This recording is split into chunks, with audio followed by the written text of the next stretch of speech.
Maelekezo yangu kwa wilaya hii ni kuhakikisha kwamba minada yote tulionao mikubwa +8 muisimamie na kuiboresha.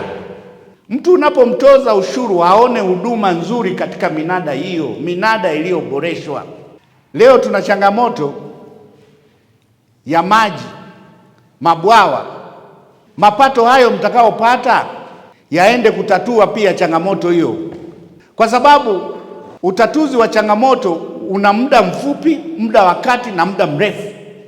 Leo mna matatizo ya maji, ni tatizo la asili kwamba mvua zimechelewa kunyesha nchi nzima. Maana yake halmashauri ina uwezo wa kuweka vipaumbele kwenye mabwawa yetu ya fedha hiyo ya ndani.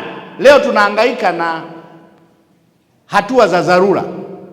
Sitarajii mwakani nikaja nikaambiwa bwana, bwawa fulani limeingia tope.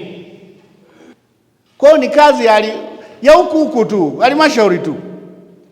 Mkurugenzi, tengeni fedha, yaangalieni mabwawa haya, kwa sababu uchumi wenu unategemea, mapato yenu yanategemea mifugo. Kwa nini msiende kuwekeza huko kwenye miundombinu ya mifugo? Hiyo mifugo mpaka ifike hapo kuuzwa, si lazima inywe maji? Mabwawa yao yakoje? Kwa hiyo maelekezo yangu, halmashauri muelewe kwamba mna wilaya ya wafugaji. Kwa hiyo tukichimba visima, lakini naomba mabwawa. Kama serikali tunaitambua hii changamoto, na nimemwagiza rasi haraka inavyowezekana mtambo huo uletwe. Kwa hiyo tunahitaji ushirikiano wenu huku, nyinyi wenyewe na halmashauri, muangalie mnaweza mkasaidiaje. Mabwawa myatazame vizuri, yarejeshwe katika kina ambacho atahifadhi maji kwa muda mrefu. Kila mwaka udongo unajaa.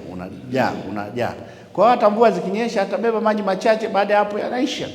Mheshimiwa Mkuu wa Mkoa, umekuja katika wilaya yako ya wafugaji ambayo inapitia changamoto kubwa sana.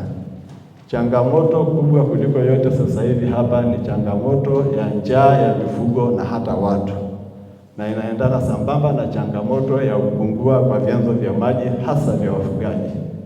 Vyanzo vingi vimekauka, hasa mabwawa, na kati ya eneo ambalo linatutesa, na bahati nzuri tunafahamu tumeshakutana ofisini, ni pale Kiserian. Bwawa lililopo lilichimbwa miaka 20 iliyopita. Tope limekuwa likijaa mwaka hadi mwaka, lakini huwa halikauki. Mwaka huu limekauka kwa sababu ya kiangazi. Lakini sambamba na hilo, kwa sababu ya ukame wa wilaya hii, kwa kuwa ile mitambo ya kudrili maji ilikuwa inazunguka wilaya zote za mkoa huu, na zamu ya Longido tangu hiyo mitambo ije haijawahi kufika hapa.